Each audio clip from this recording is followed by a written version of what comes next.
안녕하십니까, 이현종 기자의 분기탱천입니다. 먼저 구독과 좋아요를 부탁합니다. 한 번의 구독이 중요합니다.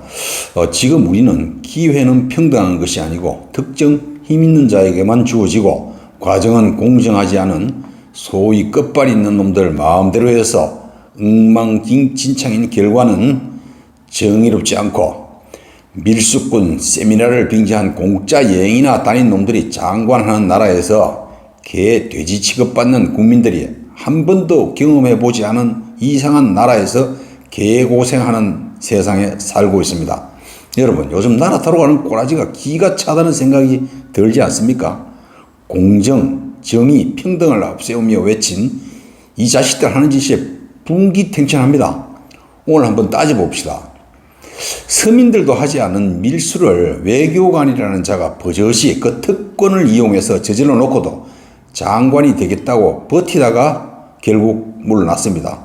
모양이 잦은 사태지 청와대에서 그렇게 하라고 시켰겠죠. 온갖 개망신만 당하고도 장관은 하고 싶었겠지만 이자는 희생양이 되었습니다. 그래도 농민 문재인은 이자에 대해서도 능력이 있다느니 하면서 칭찬을 아끼지 않았습니다. 하기야 밀수하는 수법과 능력 하나는 뛰어났습니다. 그런데 이자보다 행위 자체는 임혜숙이가 훨씬 더 악질입니다. 더 악질은 장관이 되고 치사한 밀수꾼은 나가리 됐습니다. 또 정부 예산으로 온 가족 해외여행에다가 공짜 해외여행에다가 집값이 한창 오를 때인데도 몇 년 전에 구입한 아파트를 상가격보다 더 싸게 판 것으로 신고한 임혜숙입니다. 이런 부도덕한 자가 뭘 잘하고 무슨 능력이 있습니까? 이자 역시 잘하는 게 있기는 합니다. 탈세 능력과 정부 예산 빼먹는 능력입니다.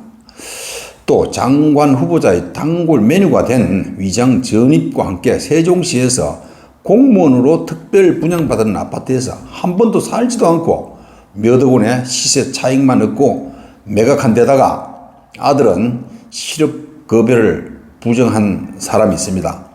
이런 자가 장관입니다. 명색이 장관 반열에 오를 정도로 잘 사는 집에서 부정으로 실업급여를 타먹었다는 게 용납되는 일입니까? 가난하고 부족한 사람들도 부정으로 실업급여를 타지는 않습니다. 투기로 돈을 벌어들인 자를 하필이면 국토부 장관을 시키는 나라입니다. 이런 자를 능력이 뛰어나다고 옹호하고 자랑했습니다. 하기야 아파트 뻥튀기 능력은 좋았습니다. 거기에다가 아들이 치사한 방법으로 나라돈 축내는 재주마저 있어서 참 다행입니다. 도대체 이런 자들이 국민의 따가운 시선과 질책에도 아무런 죄책감도 느끼지 않고 뻔뻔하게 장관하겠다고 끝까지 버티고 있습니다.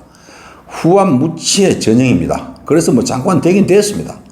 이런 자들을 두고 농민 문재인은 오히려 야당 탓, 제도 탓을 했습니다. 그럼 대안이 있습니다. 제도 탓이라고 했는데 지금 여당이 국회 절대 다수니까 청문회 제도로 고치면 됩니다. 이렇게 한다면 국민들이 그건 찬성할 겁니다. 여기에 대해서 야당이 반대한다고 검증은 잘못한 것이 아니라고 했는데 이 말은 명색이 대통령인데 문맥조차 맞지 않는 말입니다. 누가 써줬는지 모르겠지만 수준이 한심합니다. 제가 고쳐드리죠. 전 그 말을 하고 싶다면 이렇게 해야죠. 야당이 반대하지만 일부 흠결이 부풀려졌고 그분들의 업무 능력은 상당하다고 믿습니다. 이게 맞죠? 검증 실패를 하지 않으려니까 문맥도 안 맞는 말을 국민들에게 하는 겁니다. 농민 문재인은 보선에서 깨지고 나서 뭐라도 보여주긴 해야 하는데 보여줄 건 없고 하니까 개각을 통해서 분위기를 좀 바꿔보려고 시도했습니다. 그런데 실패했습니다. 민심만 오히려 악화시켰습니다. 돈만 밝히는 자기 편 집단에서만 사람을 찾으려니까 옳은 놈이 있겠습니까? 참으로 한심한 장난을 치다가 실패했습니다. 또 법무부와 검찰을 한번 봅시다. 한동훈이는 기소도 안 됐고 없는 죄로 수사만 받는데도 대기 발령 냈습니다. 아무리 조사해도 나오는 게 없으니까 기소도 못했습니다. 이거 세상이 다 압니다. 그 외에 과거 이영렬, 안태근 검사장을 비롯해서 많은 검사들이 수사 대상만 돼도 모두 사표를 내거나 대기 발령되었습니다. 그런데 장관이라는 자가 피고가 돼서 법정에 서야 합니다. 거기에다 차관이라는 자도 곧 법정에 서게 되어 있습니다. 또 정진웅이라는 검사는 한동훈이를 일방적으로 폭행한 혐의로 기소가 됐는데도 오히려 승진해서 지금 광주고검에서 차장인가 뭔가를 하면서 잘 지내고 있습니다. 여기에 더해서 이규원, 차규건 검사도 기소까지 돼서 피고인 신분이 됐는데도 아무런 조치 없이 그 자리에 잘 있습니다. 또 지금 한창 인구에 회자되는 이성윤이 한번 봅시다. 끝까지 버티고 버텼지만은 사상 최초로 기소된 서울중앙지검장이 되었습니다. 그런데 사표 낼 생각도 안 하고 그 자리에 잘 있습니다. 즉, 지 부하한테 기소당해서 그 부하한테 재판정에서 추궁받아야 합니다.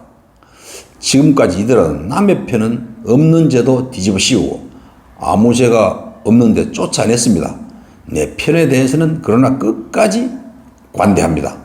국가공무원법에는 기소되면 무조건 직위 해제의 대기 발령입니다. 모든 지방자치단체나 여타 부서 공무원들은 수사 대상만 돼도 많은 불이익을 받고 기소되는 즉시 직위 해제됩니다. 재판에서 유죄가 나면 그 길로 파면이나 해임이 되고 소액 벌금형에 그치거나 무죄가 돼야만 업무에 복귀할 수 있습니다. 검사도 공무원일 뿐입니다.